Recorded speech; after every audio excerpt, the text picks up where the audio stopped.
मैं जो कश्मीर से लौटने के बाद किसानों के लिए बोल दिया बेधड़क, अगर मैं कश्मीर में कुछ कर लेता तो मेरे घर तो ईडी पहुंच जाती आज से पहले, इनकम टैक्स वाले पहुंच जाते। आज मैं सीना ठोक के कह सकता हूं कि प्रधानमंत्री के पास सारी संस्थाएं हैं, सब कुछ है, और मेरी सारी जांच करा लें, मैं इसी तरह बेधड़क रहूंगा, चूंकि मेरे पास कुछ नहीं। मैंने कश्मीर में जाने के फौरन बाद 2 फाइलें मेरे सामने आई। एक में तो अंबानी इन्वॉल्व थे और एक में संघ के एक बड़े अफसर हैं वो थे, एक पुराने महबूबा की मिनिस्ट्री के मिनिस्टर थे और जो अपने को प्रधानमंत्री जी के बहुत नजदीक बताते थे। मुझे सेक्रेटरीज ने दोनों डिपार्टमेंट के बताया, साहब इसमें घपला है। मैंने दोनों डील कैंसिल कर दिए। सेक्रेटरीज ने मुझे ये भी बताया कि साहब इसमें 150 करोड़ रुपया आपको मिल सकता है। मैंने कहा मैं तो 5 कुर्ते पजामे लेके आया हूं, ऐसे ही चला जाऊंगा। लेकिन एहतियातन मैंने प्रधानमंत्री जी से वक्त लिया और उनसे मिलने गया और उनको मैंने कहा कि साहब ये फाइल है, ये इसमें घपला है, ये लोग इसमें इन्वॉल्व हैं, ये आपका नाम लेते हैं, आप मुझे बताएं क्या करना है।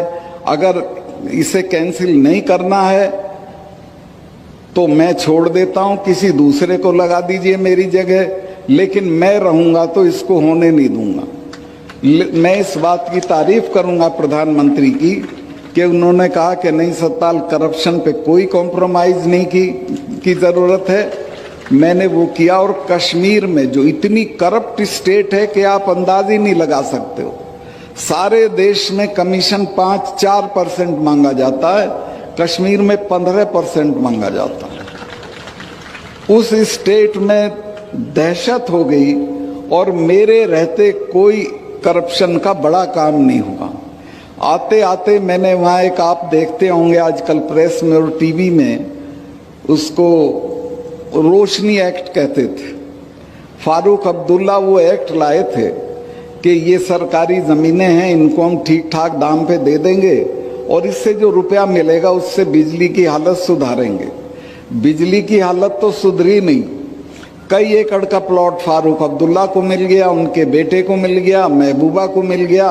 मुझे लोगों ने जब शिकायत की, मैंने पता कराया तो उन्होंने कहा जी बिल्कुल ऐसे ही है। मैंने वो सारा कैंसिल कर दिया और उसकी जांच बिठा दी। अब वो वहाँ जांच भी सरकारी संस्थाएं करती हैं, वो भी डरते हैं कि कल कोई आ जाएंगे।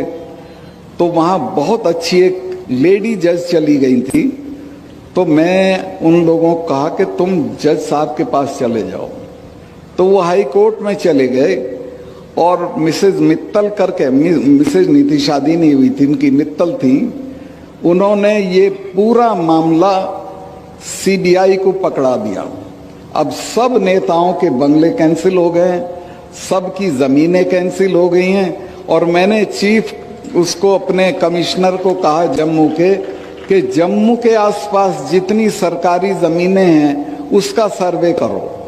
उसने मुझे बताया साहब ये तो बहुत जमीन पड़ी है खाली, लेकिन ये तो आपके हटते ही कब्जा कर लेंगे लोग इस पे। मैं क्यों? कहने महबूबा के आदमी को तो देर ही नहीं लगती कब्जा करने में, वो तो एक खूंटा गाड़ के भैंस बांध देता है और कहता मेरी जमीन है। ऐसे ही ये कर लेगा फारूक अब्दुल्ला। तो मैंने कहा क्या करूं? कह लिए साहब इसको कर दो। मैं कहा मैं इसको बांटने का नहीं हूं, ना मैं इसको बेचने का हूं।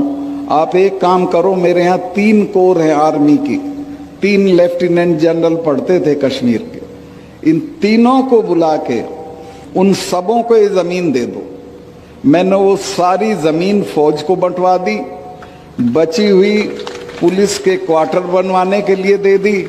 आज 1 इंच जमीन ऐसी नहीं है जिसपे कोई कब्जा कर ले या उसे खा जाए। ये करीब करीब सब जगह हालत है देश की।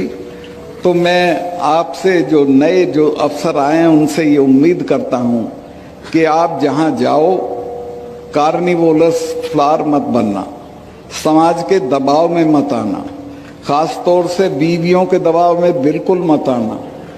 वही खराब करती हैं, बुरा मत माने। वो पड़ोसन की सारी चीज दिखाएंगी।